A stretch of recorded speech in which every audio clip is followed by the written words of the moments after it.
Hey, come on in, friend. Welcome back. You know, I was planning to get the place all dolled up for you this week. I really was. But Clarence told me he was dead set against redecorating. Get it? They can't all be zingers, Chester. Snobby prick. Anyway, have a seat. See? He liked it. Man, rough room tonight. Ooh, it's the Crimson Hour here at the abode, so we'd best get started. Cause when that last leg of life fades away, it's gonna be you, me, Clarence, Chester, whoever the hell is in the walls, so the lights go out, shall. And tonight we're joined by a new author to the show, Robert J. Bradshaw, by way of Velox Books. In this one, we join an airline pilot addicted to a certain medication, and when it's suddenly banned by the health department, it really sends him into a tailspin. Been there. So without further delay, from author Robert J. Bradshaw, I give you Pills. 1. The day the Federal Health Department issued a statement that Falsamine capsules were no longer for sale in the United States, Sheamus Walsh cried. The pills that had been mass-produced for civilian consumption for nearly 2 years were now banned. Sheamus scoured the internet looking to find out why. Piecing together press releases and interviews, he discovered that the government had deemed Falsamine, the nectar of the gods that it was, detrimental to the public health. "Nonsense!" Sheamus yelled out to the New York hotel room he found himself in. "How could a drug that does so much good for me possibly be bad?" he thought as he studied the webpage. "Pure propaganda nonsense. I feel the best I've ever felt, and now they are ripping it away from me." Sheamus continued to read the statements. Buzzwords like highly addictive, acidic membrane increase, and frontal lobe shifts made frequent appearances. Sheamus threw up his hands. "What? Now it's suddenly killing me?" he said as he rubbed his face. He felt warm as the news boiled his blood. Sheamus reached for a can of beer, and upon realizing it was empty, grabbed his fifth of the night from the black mini-fridge beside the cheap work table. He took a long sip and thought back to his life before Falsamine. Sluggish, prone to anger, tired, meals that didn't fill him, and a sex life that suffered greatly. All that changed after a few days of Falsamine. He felt energized, ready to take on the day.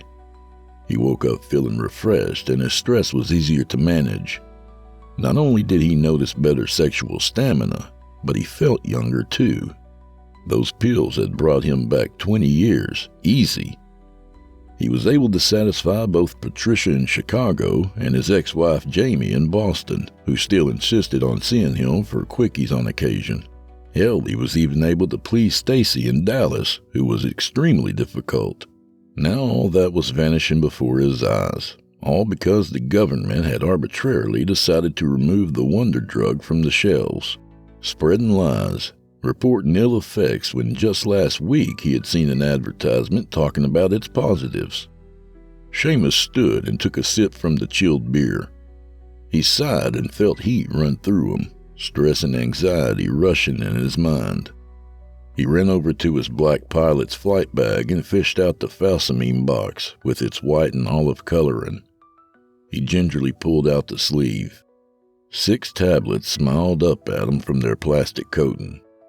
3 days' worth, he thought, as he popped 2 of them into his mouth, chasing them down with a swig of beer. The anxiety lifted immediately. He held his head back as endorphins cruised about his brain. "Why would they take you away?" he thought, as he kept his eyes closed and tried to focus on the relief that swirled around. After a moment, he placed the box in his flight bag and sauntered over to the window, the New York skyline calling. Armed with 2 tablets of Falsamine in his system, he was ready to tackle any of life's challenges. "They are jealous that guys like me finally found happiness. It goes against their agenda to keep the working class down. I'll fight them tooth and nail," he thought as he sipped his beer. Sheamus looked at the sky as a Washington Global Airlines passenger jet took off from JFK International Airport. He saluted his colleague aboard and wondered where they were headed. Memphis? Jacksonville? LAX? He looked at the red flashing light on its wing before thinking, I bet it's LA, lucky bastards.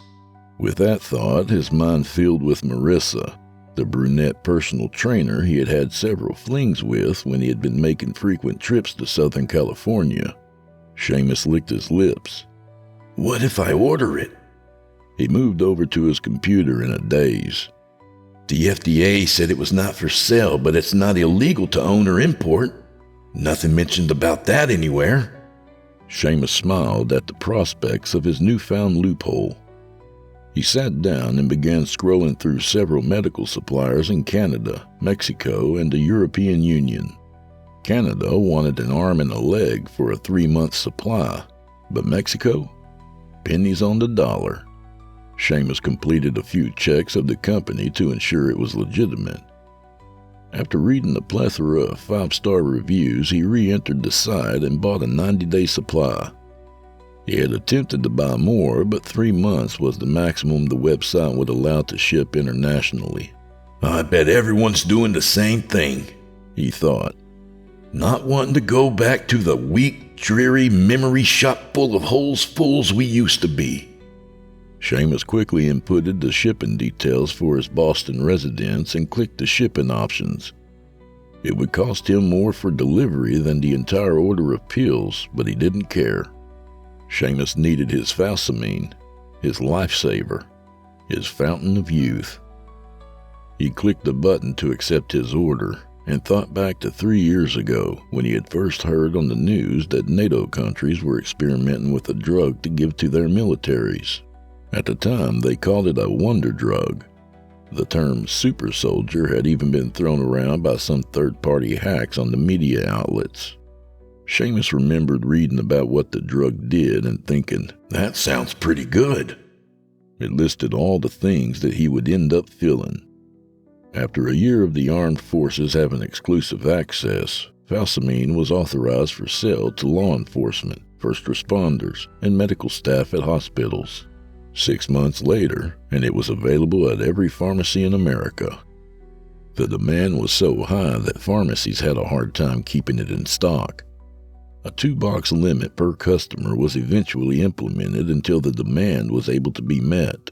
In the 3 years since hearing of it, Sheamus had never read one headline nor been privy to one rumor that the drug was harmful.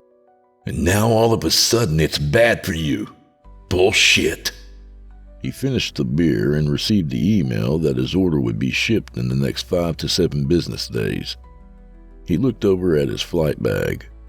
If I only take 1 pill every other day, I can stretch it. I can make it work. He rubbed his face and felt the drug move within him. It was nearly 10 at night and he was filled with energy. He had a flight to San Francisco tomorrow at 1 in the afternoon, but he wasn't too worried about that. He glanced at his Rolex and thought, plenty of time. He knew Leslie still worked at the sports bar down the road and was always there on Fridays. She was easy and Sheamus wanted to take full use of this unbeatable feeling. He knew it would be his last night of feeling fully alive for a while. 2. Sheamus sat in the cockpit of Washington Global Airlines Flight 272 from Dallas to Boston. His shipment of Falsamine had arrived a little over 2 months prior, and he was beginning to get nervous again. His supply would run out in the coming weeks, and he would be left stranded on an island of mediocrity with the rest of humanity. The FDA had announced a Falsamine substitute last month that was supposed to work just as well without the egregious health complications. Sheamus had tried it. 2 yellow tablets in the morning, then 2 more at night when he felt no rush. He gave this new drug the old college try for 5 days, but found himself quickly throwing them away and going back to his beautiful Falsamine. He apologized profusely to the drug, sorry he ever desecrated and abandoned her for such a cheap substitute. Sheamus finished running the pre-flight checks and studied the drab gray terminal in front of him, used and discolored. How I'll feel when my stash is dry, he thought as he felt a wave of tiredness wash over him. He turned and looked at his co-pilot, Hank Ivory, who was sitting in the seat directly beside him. Sheamus watched him for a moment, his crew-cut blonde hair and small nose, gray eyes studying the glowing lights in front of him. Sheamus looked over his shoulder at the closed cockpit door before saying, Hank, you use Falsamine, right? Hank darted his eyes toward Sheamus. Who's asking? He answered after a noticeable hesitation. Have you tried that new stuff? Zalpazamoxide or something like that? Hank licked his lips. Zapalsadrone? Yeah, I tried it.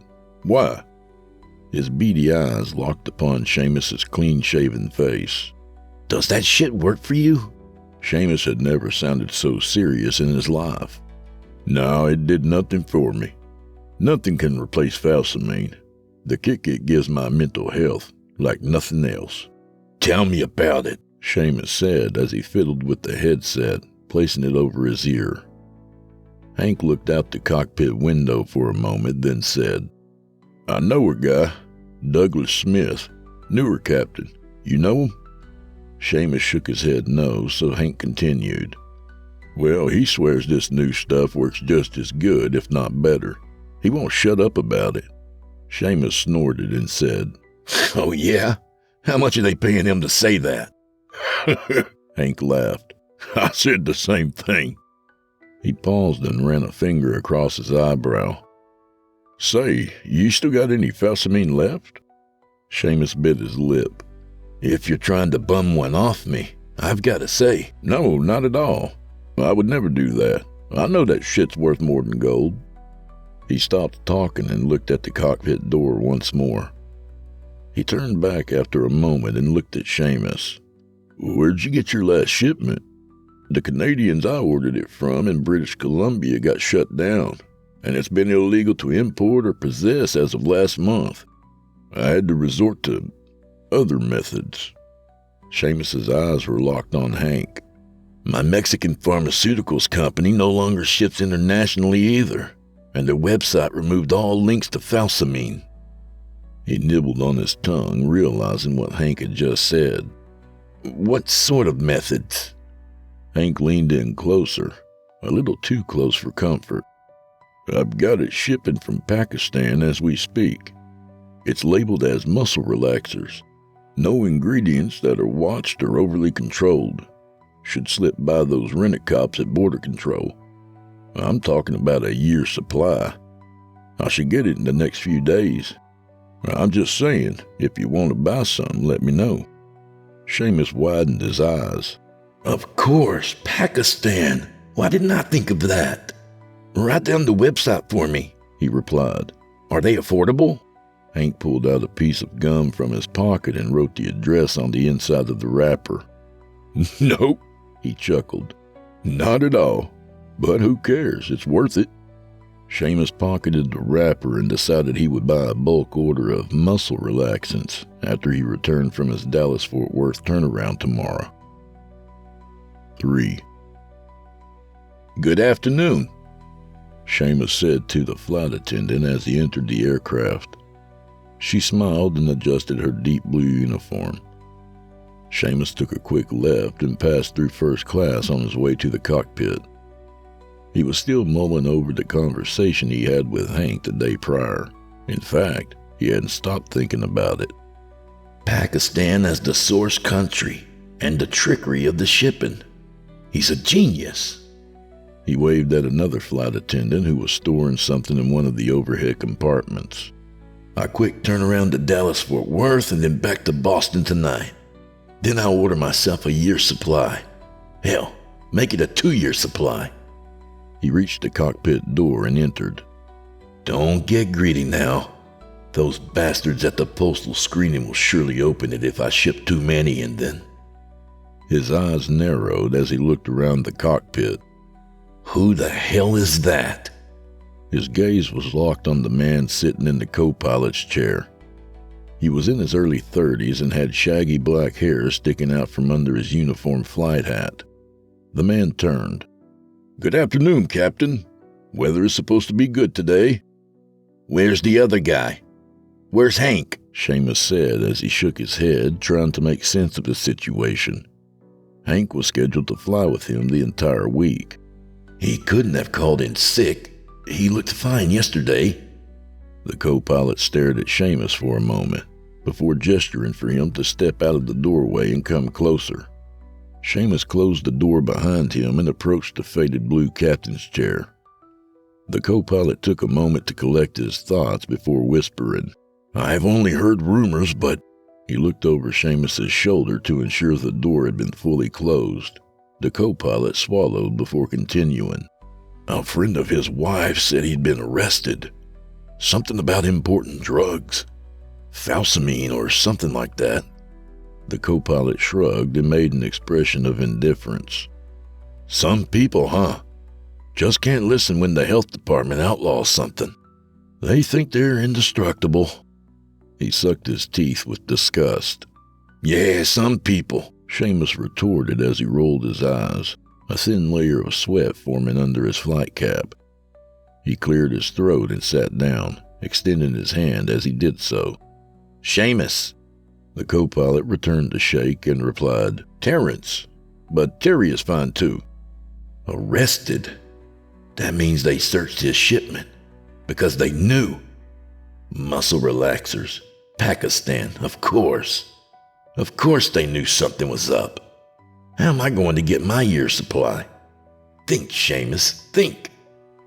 You've got—" "So how long you been doing the Boston-Logan to Dallas-Fort Worth turn?" Terrence asked as he adjusted something in his flight bag.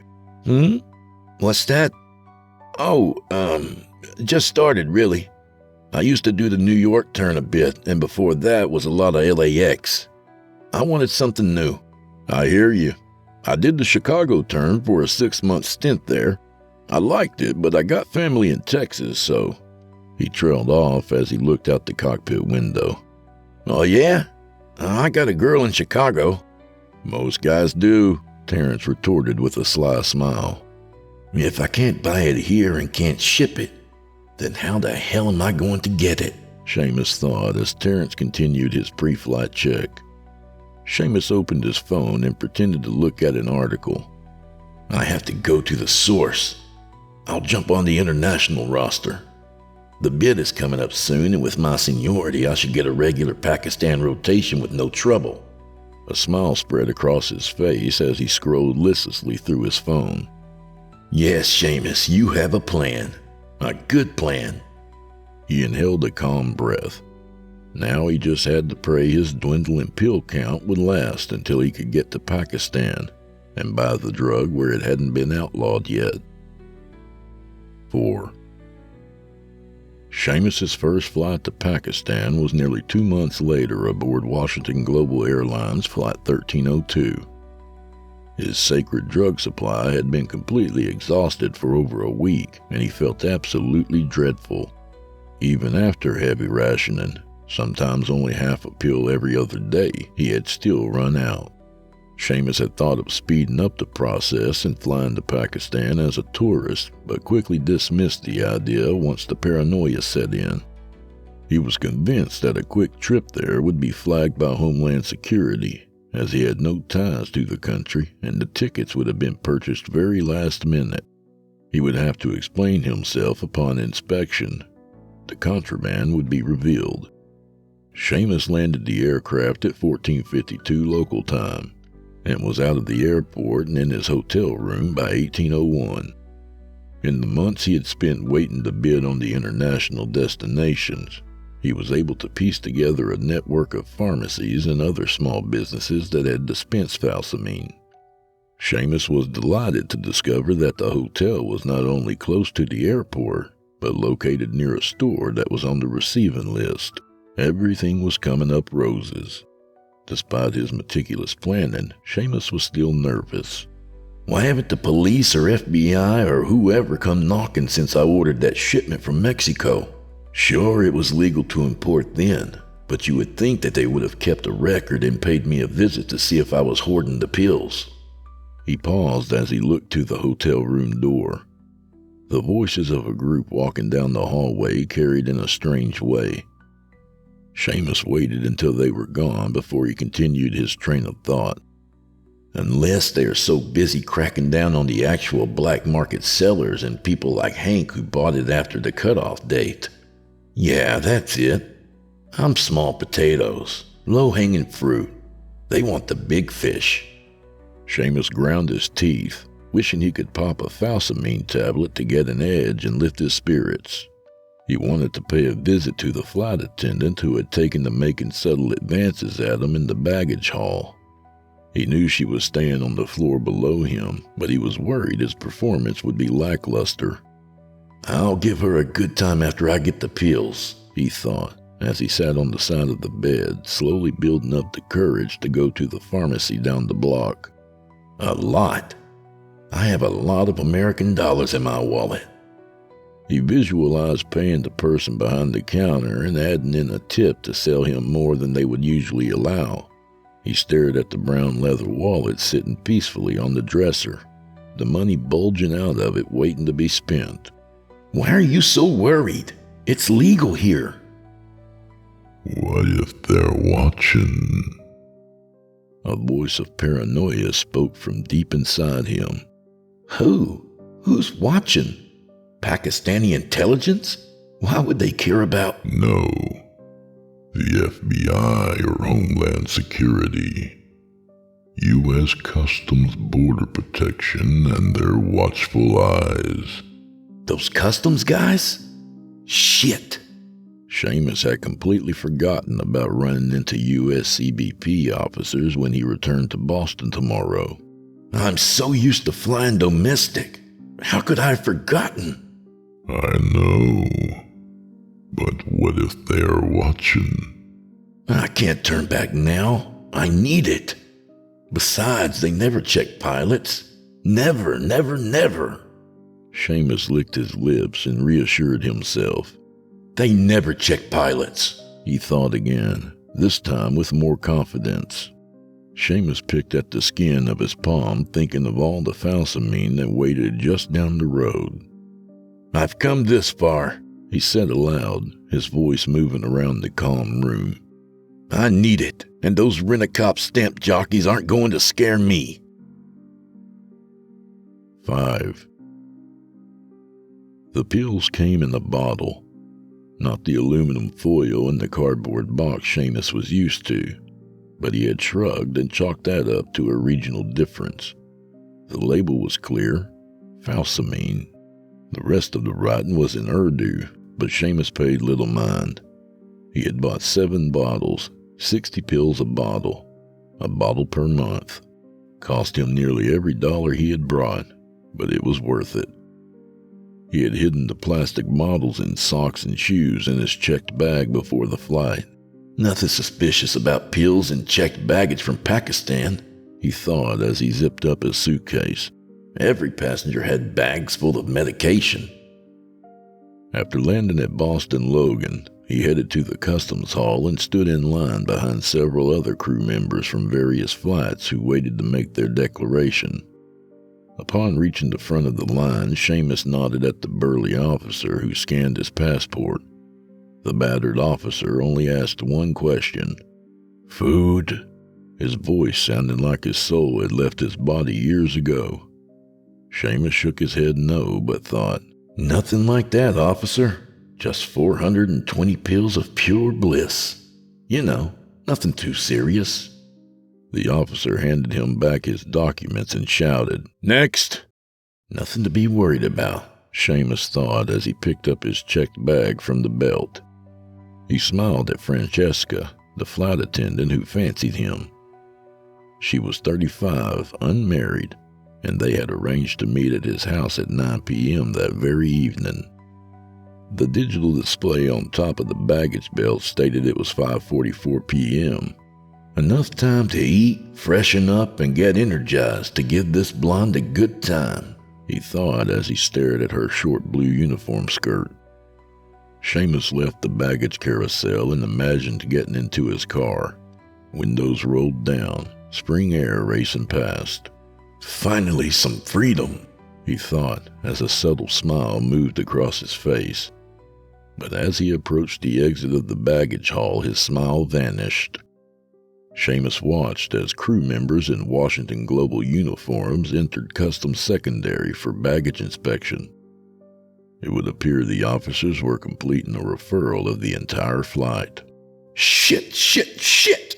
Why now? Why today, of all days? He swallowed. He was mere meters from the exit line. What am I going to do? Dump it in the bathroom? Flush it? No, they might notice. Eyes everywhere, you know? Always watching. And I paid so much. I need it. I can't let it go to waste. These uneducated minimum wage security theater hacks. I'm so close. Wait. Look again. The voice from deep inside shifted its tone. Sheamus looked at the crew members entering secondary. He didn't recognize a single one of them. They weren't from his flight. Sheamus breathed a sigh of relief and joined the line. Thank Christ it's not us. They're from another flight. Yes, I'm saved. Saved! Sheamus watched as a group of travelers approached the exit officer. They handed the officer their Trinidadian passports along with their declaration cards. The thin officer nodded before handing back their documents and pointing to secondary. Of course, the islands. That's who they're checking so intensely. Not Pakistan, the islands. Trinidad or Jamaica or St. Lucia. Someplace like that, he thought as he queued up in line, 4 people away from the officer. Keep on looking for that cocaine, boys. Nothing to see here. Nothing at all. His inner voice laughed with glee, but still the sweat continued to pool under his white uniform shirt, his tie suddenly feeling increasingly tight. As Sheamus moved up in the line, the bag in his hands felt heavier than it had moments ago. Be calm, Sheamus. You've been through customs before, maybe 100 times over the years. The daily Montreal turn, the 6 weeks you covered Hans and did his Calgary trips for him, plus the vacations to Mexico and Dominican, flying to London as a co-pilot. Act natural. This officer has no reason. Officer, he said in a cool tone as he handed the man his declaration card. He ensured he came to a complete stop. Sheamus knew from his younger days that to breeze past the officers was a surefire way to get a secondary inspection for attitude. Sheamus's eyes wandered to the officer's hip as the Glock sat in its holster, its grip beaming up at him, seemingly aware of what was in his bag, knowing the crime that was occurring just a few feet below it.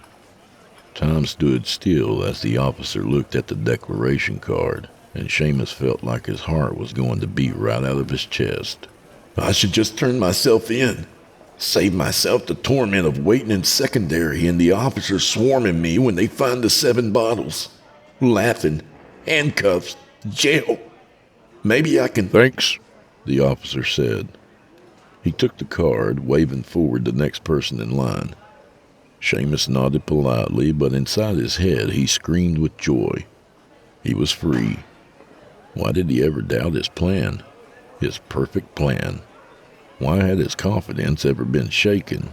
He was a free man with 7 months on top of the world ahead of him. 7 months until he would have to be a mule for his own interests again.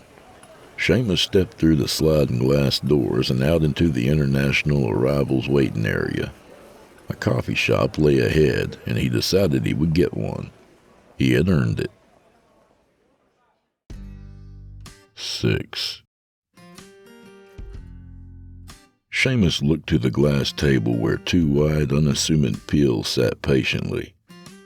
He had finished a relaxing shower and dressed in clothes appropriate for his date that evening.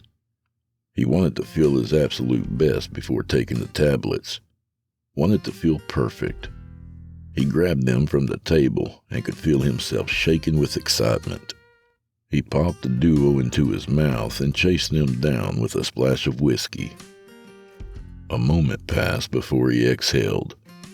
His brain released the endorphins, and he felt like a prize fighter. Better than I remember, he said to his living room with a calm tranquility. Sheamus placed the record on the turntable and listened to the opening notes of the song as they blasted throughout his house, the bass line complementing the high he was feeling perfectly. He grabbed a pill bottle from the table. "Tonight's the big night," he said to the inanimate plastic, the green and white sticker staring back. "Got to impress this man-killer when she comes. It's been a while, and I need my stamina." Sheamus winked at the stoic bottle and grabbed 2 more pills. Whiskey followed a moment later. The rush, exquisite. He let the rhythm of the song rattle through him. "This is living," he said as he moved to the kitchen to make himself another drink. He flexed his hands and felt stronger than he had in years. "And they wanted to take this away." He opened his freezer and grabbed a tray of ice. "This drink is going to be better than the first," he thought as he grabbed the half-full whiskey bottle from the counter. Sheamus unscrewed the cap and poured a double shot into his cup. The ice cubes cracked as they warmed against the liquid. He grabbed the glass and was just about to return the ice tray to the freezer when suddenly he saw an afterimage appear in the left peripheral of his vision. He blinked and moved his head around, but the oily ripple remained. Sheamus closed his eyes. He felt his mouth filled with saliva, the same feeling he always got just before he was going to vomit. His stomach twisted into a knot a moment later. "Ugh! What the hell?" he said to the empty kitchen, though he wasn't aware that he had spoken. Then he heard the sound of glass shattering. He looked down at the smashed whiskey glass, its remnants scattered across the floor. Sheamus attempted to put his hands out to steady himself, but they didn't respond to his orders. The muscles in his legs cramped, and a searing pain appeared above his right eye, burrowing a hole deep into his skull. "What did those... His voice was garbled and distant as he fumbled over his words. "Those camel jockeys give me..." He fell forward as his hands failed to grasp the side of the stove. His head hit the tile and he heard the crunch of glass under him. He pushed his head from the ground and saw a thick red blob had appeared where his forehead had been. Droplets of blood fell to the floor as he attempted to raise himself up. Sheamus crawled forward in a heap, a stream of incoherent nonsense moving past his lips. The entire world spun. The bass of the turning record grew louder as he entered the living room. His ears warped the music, making it sound like it was moving at a snail's pace. "It's just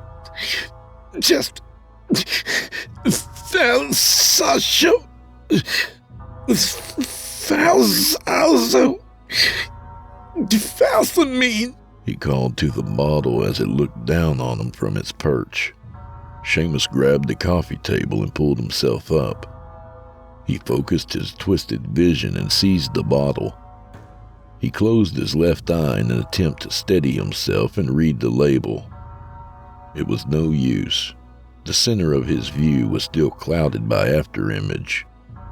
He ignored the Urdu on the sticker and read the big green word in the middle of the label. Falsamine. "What's the problem?" he yelled at the bottle. "I can't read the..." He grabbed his phone from his pocket, his hands flopping around as his digits went numb. After several painstaking seconds, he managed to open an app that offered live translations based on the image shown to the camera. In a shaken daze, he gripped the bottle in a clawed hand and placed it in front of his phone's camera for the app to translate the Urdu to English. His twitching mouth opened in shock as the English translation filled the screen. Extra strength falsamine. Extra strength, Sheamus said as his tongue filled with saliva. He turned the bottle around and the app translated again. Ages 18 and up. Dosage: take 1 tablet every other day. Do not mix with alcohol. Never exceed dosage unless recommended by a doctor. Caution: do not exceed 1 tablet per day. Side effects may include. But I had 4. Sheamus's open eye couldn't focus any longer, and the English on the screen melted into a sea of shapes. His phone thumped to the carpet, and his sweat-riddled head followed immediately after. The bottle of pills clattered nearby and rolled several feet away, distancing itself from the scene. Foam pooled next to Sheamus's cheek. The spinning record was all that moved.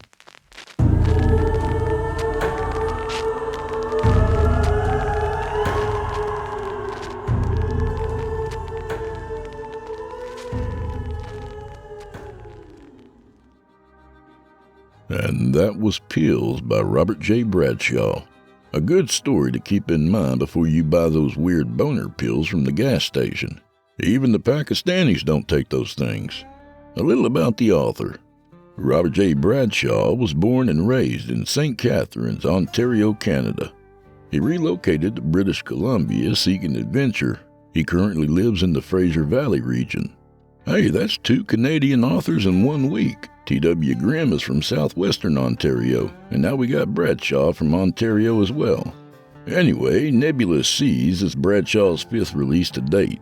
His other works include the anthology Songs of the Abyss, released in 2020, Shadows at Midnight, released in 2021, and A Stone's Throw Away from Paradise, released in 2023. His debut novel, A Monarch Among Kings, a science fiction colonization epic, was released in 2022. Be sure to visit our friends at Velox Books to check out Songs of the Abyss and Shadows at Midnight. Hey, thanks, Robert, and a big thanks to Velox Books. The Crimson Hour is a production of the Sinister Somnolence Network. All narration and audio production by yours truly. Co-produced by Geoff Sturtevant. You can follow me on Facebook for news and upcoming releases on both this show and Drew Blood's Dark Tales, my Friday night show on Chillin' Tales for Dark Nights. I hope to see you there too. But hey, while we're here, please hit all those obligatory buttons and share if you don't mind. We'd really appreciate it. The Crimson Hour is accepting submissions. If you've got a story or two you'd like to be featured on this show, send it to drewbloodhorror@gmail.com. If selected, you'll get the full treatment. Well, the Crimson Hour's over, and you know what that means. Things are about to get dark around here. First, though, a shout out to Hutch7470 and Grey Girl 37 for leaving the nice reviews on Apple Podcasts. Hutch writes, "Exceptional podcast. I listen to dozens of podcasts. This is one of the best ones. Highly recommended." And Grey Girl 37 writes, "I stumbled across this podcast one day while I was bored at work. I have since listened to every episode there is. Not sure if it's the intense storytelling or his sexy voice. Whatever it is, I'm hooked. I am a fan for life. Keep 'em coming, Mr. Blood." Well, I will now, by God.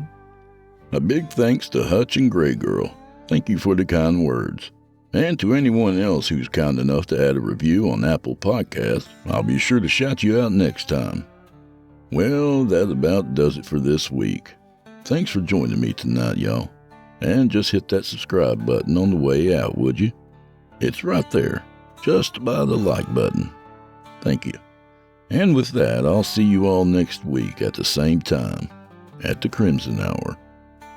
Good night, friends.